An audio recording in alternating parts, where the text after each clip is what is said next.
வாழ்க்கையில் நம்ம தெரிஞ்சிக்க வேண்டிய தானங்கள் எத்தனையோ இருக்குது. அதாவது அந்த காலத்துலலாம் அன்னதானம், தானத்திலேயே சிறந்த தானம் அன்னதானம் அப்படின்னு தான் சொல்லுவாங்க. அது மாதிரி அதுக்காக கன்னிகா தானம், கோதானம், கண் தானம், உடல் உறுப்புகள் தானம், அப்புறம் இதே மாதிரி இது எல்லாத்தையும் விட இரத்த தானம், உயிர் காக்கக்கூடிய தானம் அப்படின்னு சொல்லப்பட்டிருக்கு. நாடுகளுக்கு நாடு தேவையானது சமாதானம். இப்படி எத்தனையோ தானங்கள் இருந்தாலும் நம்ம வாழ்க்கையில் நிச்சயமாக கடைபிடிக்க வேண்டிய ஒரு தானம் ஒன்று இருக்குது. அது என்ன தானம் தெரியுமா? அதான் நிதானம்.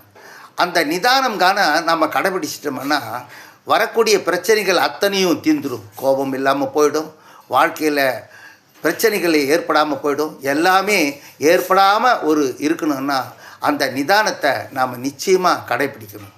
அந்த நிதானம் இருக்குமே ஆனால் வாழ்க்கையில் நம்ம உயர்வு பெறலாம். யார்கிட்டையும் கெட்ட பேரும் வாங்க வேண்டியது இருக்காது. இந்த பதிவு பிடிச்சிருந்தால் லைக் பண்ணுங்கள், ஷேர் பண்ணுங்கள், சப்ஸ்கிரைப் பண்ணுங்கள்.